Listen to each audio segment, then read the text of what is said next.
What's up? We're at CES 2018. We're going to be checking out all kinds of tech. I'll be bringing you lots of videos in the next few days. We're going to be looking at new phones that have come out that I haven't been able to check out, give you my opinions, my thoughts. We'll do some first impression videos. We'll check out the new technology, the new TVs. We're checking out the new wacky tech that I think is cool and worth sharing. Should be lots of fun. Here we go, right now.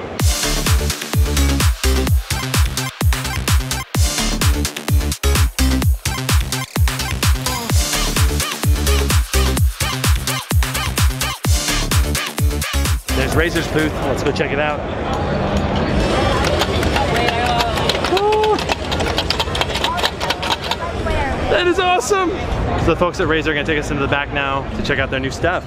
So today we're taking a look at the Project Linda by Razer. It's kind of a baby of technology in the sense that it's going to grow and potentially be fantastic. Project Linda is essentially a battery bank, ports, and additional screen, backlit keyboard.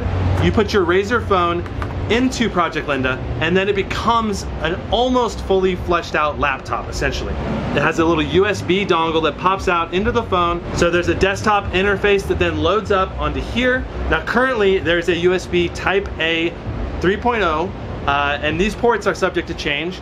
There is a USB-C that is for charging only, then a 3.5mm headphone jack. The screen itself is going to match the resolution of the phone if this is actually put together, at least that's the goal. It's going to be 120 Hz 1440p display, which is going to be fantastic for gaming. Since it has a huge battery, a 53 watt-hour battery, which can approximately charge the 4000 milliamp battery in the Razer phone 3 times, that's just freaking amazing. So you basically could game on this for, I would guess, at least 10 plus straight hours, maybe even up to 15 hours, I'm not sure. Be interesting to find out. I mean, you obviously be powering a much larger display and more peripherals at the same time. So this thing is super interesting. I can't wait to see what Razer does with it.